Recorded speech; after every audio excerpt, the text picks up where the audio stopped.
अच्छा ठीक है, यहाँ खड़े होकर बातें करना बंद करो। जय, तुम अभी अभी मुंबई लौटे हो, हमारे साथ डिनर करो आज। अनिका और मैं तुम्हारे लिए वेलकम डिनर होस्ट करते हैं। चिराग ने कहा।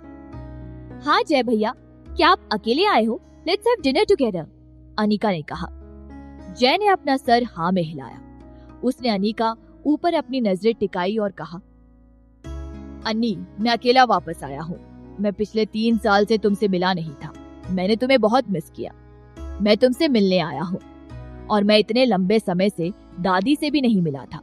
और मीनल आंटी के हाथ का खाना तो मैंने इतना मिस किया है, तुम सोच भी नहीं सकती। मैं आज चलता हूँ तुम्हारे साथ डिनर करने के लिए। अच्छा ठीक है, अनिका जल्दी से मान गई। जय भैया, दादी और मॉम जब आपको देखेंगी तो वो बहुत खुश होंगी। ये कहते ही अनिका ने चिराग की ओर देखा और कहा, चिराग, आज हम मॉम के घर चलते हैं। चिराग ने अपना सर हिलाकर प्यार से कहा, ओके।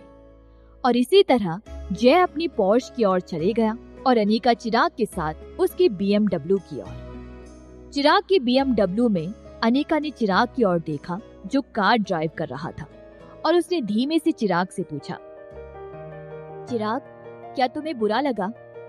चिराग के हैंडसम चेहरे पर कार की विंडो के बाहर से बिल्डिंग और होर्डिंग्स पर लगी नियॉन लाइट रिफ्लेक्ट हो रही थी। उसने अपने रियर व्यू मिरर से उनके पीछे आ रही पोर्श की ओर देखा और कैजुअल स्माइल देते हुए अनिका से पूछा, किस बात का बुरा लगेगा मुझे?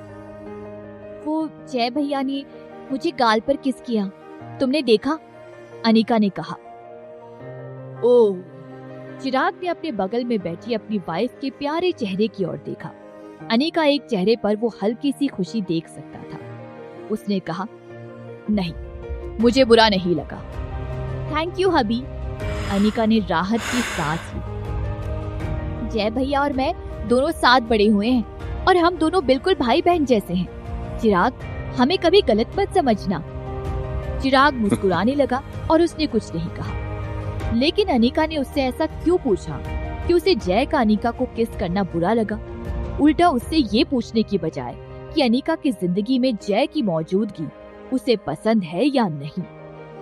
अनिका को असल में आइडिया ही नहीं था कि प्रॉब्लम्स थी क्या। इसमें कोई दो राय नहीं कि अनिका और जय एक साथ बड़े हुए थे और उनके बीच क्लोज रिलेशनशिप था। अनिका साफ दिल और खुले मन की थी। जय उसके लिए उसके भाई जैसा था, वरना जब वो 18 साल की थी तब वो आरुष को नहीं चुनती अपने लिए। लेकिन फिर जय का क्या जय भी सच में अनिका को अपनी छोटी बहन मानता था? लेकिन मुंबई शहर में तो सब यही सोचते थे। लेकिन एक लड़के के नजरिए से देखा जाए तो चिराग इस बात को लेकर श्योर था कि जय अनिका को पसंद करता था, बिल्कुल उसी तरह जैसे एक लड़का एक लड़की को पसंद करता है। हालांकि चिराग को ये नहीं पता था कि आखिर जय ने कभी अनिका को डेट करने की कोशिश क्यों नहीं की, जब वो लोग 18 साल तक एक साथ थे। लेकिन इस बार जब जय वापस आया था तो चिराग उसकी ओर अपने लिए दुश्मनी साफ महसूस कर सकता था। मैंने तुम्हें बहुत मिस किया, दादी को नहीं मिला, मीनल आंटी के हाथ का खाना। अनिका के लिए ये सब सुनना बहुत नॉर्मल था, लेकिन चिराग के कानों में ये बात जहर की तरह घुल रही थी। जय की कही हुई हर बात स्पेशली चिराग को सुनाने के लिए कही गई थी, लेकिन अनफॉर्चुनेटली अनिका को ये सब समझ नहीं आया। शायद उसके लिए ये सब समझ पाना बहुत मुश्किल था। कुछ दिन पहले ही चिराग ने यूं ही अनिका से पूछ लिया था, क्या तुम्हारे जय भैया तुम्हें पसंद करते थे? और ये सवाल सुनते ही अनिका बहुत ज्यादा चिढ़ गई थी। चिराग को समझाने लगी थी कि जय कितना इनोसेंट है और गिल्टी महसूस करता है, और इसीलिए वो जय को लेकर इतनी प्रोटेक्टिव है। और क्या चिराग को बुरा लगा कि जय ने अनिका को गाल पर किस किया? What a dumb question. Meenal ने खुद अपने घर का दरवाजा खोला। चिराग और अनिका को देखकर उसके चेहरे पर एक बड़ी सी स्माइल आ गई और उसने कहा, अन्नी, चिराग, तुम लोग डिनर करने आए हो ना? देखो, आज मैंने तुम्हारे लिए सब कुछ तुम्हारी पसंद का बनाया है। मॉम, हम आज अकेले नहीं आए, आज हमारे साथ एक स्पेशल गेस्ट भी है। आप और दादी उनसे मिलकर बहुत खुश होंगे, अनिका ने कहा। कौन है अन्नी? किसकी बात कर रही हो तुम? मीनल ने पूछा। उसी वक्त जय सामने आया और उसने कहा, मीनल आंटी। मीनल ने जय को देखा और वो हैरान रह गई। जय, तुम यहाँ? जल्दी अंदर आओ, मैंने तुम्हें 3 साल से नहीं देखा बेटा, तुम तो और भी ज्यादा हैंडसम हो गए हो। अभी कुछ दिन पहले ही दादी तुम्हारे बारे में बात कर रही थी, कह रही थी कि अगर तुम यहाँ होते तो उनके साथ चेस जरूर खेलते। जय सब लोगों के साथ लिविंग रूम में चला गया और बाहर शोर सुनकर दादी भी अपने कमरे से बाहर आ गई। कुछ महीने पहले दादी की ब्रेन सर्जरी हुई थी, जिससे उनकी याददाश्त वापस लौट आई थी। लेकिन दादी बुजुर्ग थी। अपने बेटे और भावना की करतूतों का पता लगने के बाद उनके दिल को बहुत ठेस पहुंची थी और वो बहुत बेजान नजर आ रही थी। दादी, आपका जय आपसे मिलने आया है। जय ने आगे आकर दादी का हाथ पकड़ते हुए उन्हें सपोर्ट करके कहा। दादी के पूरे चेहरे पर तो जैसे रौनक छा गई थी। उन्हें यकीन नहीं हो रहा था कि उनके सामने सच में जय खड़ा था। उन्होंने कहा, जय बेटा, सच में तुम ही हो ना? तुम्हारी दादी मेरी बहुत अच्छी सहेली थी। इतने से थे तुम जब से मैंने तुम्हें पाला है। अब देखो तुम बड़े क्या हुए और इतने हैंडसम हो गए, और तुम्हारी दादी इतनी बुजुर्ग। दादी, आप जरा भी बूढ़ी नहीं लग रही हो, आप बिल्कुल वैसी ही दिख रही हो जैसा मैं आपको 3 साल पहले छोड़कर गया था। आप 50 से ऊपर की तो लगती नहीं हो, जय ने कहा। दादी तुरंत हंसते हुए कहने लगी, तुम बस ऐसी ही मीठी मीठी बातें किया करो। अन्नी, दादी ने अनिका को अपने पास बुलाया। असल में चिराग और अनिका जब एलिवेटर में गए तो चिराग ने सीक्रेटली अनिका का हाथ पकड़े रखा था। उनकी शादी को ज्यादा समय नहीं हुआ था और इसीलिए उन्हें एक दूसरे से अलग कर पाना बहुत मुश्किल था। अनिका, जिसका पूरा चेहरा मिर्ची की तरह लाल हुए जा रहा था, उसे डर था कि जय उन्हें ऐसे देख लेगा, लेकिन वो चिराग का हाथ छोड़ना भी नहीं चाहती थी।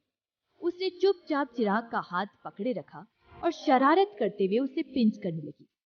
लेकिन जैसे ही दादी ने अनिका को अपने पास बुलाया, उसने चिराग का हाथ जल्दी से छोड़ दिया और आगे बढ़ गई। चिराग का बड़ा सा हाथ खाली रह गया। उसने अपनी प्यारी वाइफ को लिविंग रूम में जाते हुए जय के बगल में खड़ा देखा। दादी ने अनिका और जय दोनों की ओर देखा और उन्हें लाख बार देखने पर भी उनका मन नहीं भर रहा था। वो अपने आप को बोलने से रोक नहीं पाई। जब तुम दोनों छोटे थे तो एक दूसरे के कितना क्लोज थे। एक बार अन्नी तुम्हारे घर गई थी खेलने के लिए और गलती से उसने तुम्हारे दादाजी का फेवरेट वॉच तोड़ दिया था। लेकिन अन्नी ये कहने में बहुत डर रही थी कि उसकी वजह से वो वास टूटा है। इसलिए मेरे प्यारे जय ने अपने दादाजी से ये कह दिया कि उसने वो वास तोड़ा था। तुम्हारे दादाजी ने तुम्हें मारा भी था, लेकिन तुमने एक आह तक नहीं निकाली। मुझे अभी भी याद है, तुम दोनों घर घर खेलना सबसे ज्यादा पसंद करते थे। अन्नी हमेशा पिंक प्रिंसेस ड्रेस पहनती थी और जय प्रिंस की तरह अपनी तलवार लिए बाहर पहरा देता था ताकि वो प्रिंसेस को प्रोटेक्ट कर पाए। दादी की बातों ने अनिका के बचपन की खूबसूरत यादों को ताजा कर दिया था। वो शर्माते हुए और प्यार से मुस्कुराते हुए कहने लगी, दादी, ये सब तक की बातें हैं जब हम बच्चे थे। आप अभी ये सब क्यों बोल रही हैं? जय ने अनिका की खूबसूरत चेहरे की ओर देखा और मुस्कुराते हुए कहने लगा, दादी, अभी भी कुछ चेंज नहीं हुआ है। अन्नी हमेशा मेरी प्रिंसेस रहेगी। गुड। दादी ने खुशी से जय का हाथ लिया और अनिका के हाथ को उसके हाथ में रख दिया। वो उन दोनों का हाथ एक दूसरे से जोड़ना चाहती थी। जय, चिराग की धीमी आवाज पूरे रूम में गूंजने लगी। उसने अपने कदम अंदर की ओर बढ़ाए और दादी, अनिका और जय की ओर चलते हुए कहने लगा, यही तो तुम गलत हो। अगर अन्नी तुम्हारी प्रिंसेस है तो मैं क्या हुआ? अनिका अब मेरी वाइफ है। अगर चिराग अभी नहीं बोलता तो कब बोलता? अगर वो अभी कुछ नहीं बोलता तो उसके आंगन में तो आग लग रही थी। मेरी वाइफ। ये सुनकर जय थोड़ा अनकंफर्टेबल तो हुआ, लेकिन वो तुरंत नॉर्मल हो गया। चिराग ने देखा कि जय हैरान नजर नहीं आ रहा था। जय ने ऑफ कोर्स वापस आने से पहले उनके बारे में रिसर्च की होगी। वो ऑलरेडी चिराग और अनिका की शादी के बारे में जानता होगा। दादी को तब जाकर चिराग की याद आई। उन्होंने अपने सर पर मारते हुए हंसकर खुद को डांटा और कहा, देखो मैंने कहा ना मैं बूढ़ी हो रही हूँ, मैं चिराग के बारे में भूल ही गई। चिराग, बच्चे यहाँ आओ दादी के पास। चिराग ने दादी की ओर अपने कदम बढ़ाए और दादी ने अनिका और जय का हाथ छोड़ दिया और सिर्फ चिराग का हाथ पकड़े रखा। उन्होंने कहा, चिराग, मैं तुम्हें जय से मिलवाना भूल गई। ये जय है, जय मेहरा फैमिली का इकलौता पोता। जय की दादी और मैं बहुत अच्छी सहेलियां थी। हमारी गोयल फैमिली में एक भी लड़का नहीं था, इसलिए मैंने हमेशा जय को अपने बच्चे की तरह पाला और उसे बड़ा किया। चिराग हंसने लगा। उसने सोचा कि जय का इन लोगों से रिश्ता काफी मजबूत था।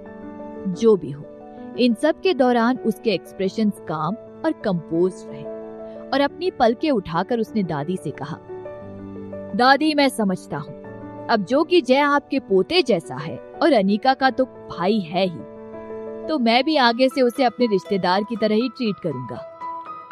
बहुत अच्छे बेटा, दादी ने चिराग के हाथ को थपथपाते हुए कहा। अनिका ने चिराग की ओर देखा। जब भी वो उसकी मॉम और दादी के साथ बात करता था तो वो बहुत अटेंटिव और फ्रेंडली नजर आता था। उसकी बातें और मैनर्स से एक मैच्योर लड़की की स्टेबिलिटी नजर आती थी, जिसमें वो रिस्पेक्टेबल और स्ट्रॉन्ग लगता था। एक लड़के के मजबूत कंधे तो एक लड़की के लिए बने होते हैं, जिस पर वो लड़की डिपेंडेंट रह सके। एक फैमिली में ये लड़के पिलर का काम करते हैं और उनकी फैमिली का हेड चिराग था। और शायद इसीलिए अनिका की मॉम और दादी इतनी जल्दी चिराग को पसंद करने लग गई थी। अनिका फिर से शर्माने लगी और अपनी आंखों में बेहद प्यार लिए वो चिराग की ओर देखने लगी। इस दुनिया में शायद ही वो किसी को इतना प्यार कर पाए जितना वो चिराग से करती थी।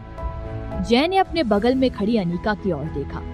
उस समय वो दुनिया की सबसे खुश लड़की नजर आ रही थी। उसके बाद उसकी नजर चिराग के हाथ पर गई, जिसे दादी ने अभी भी पकड़ रखा था। उसने कहा, दादी आप चिराग को इतना पसंद करती हैं। I am jealous. आपको पता है, मैं इतने साल बाद आपसे मिलने आया हूँ।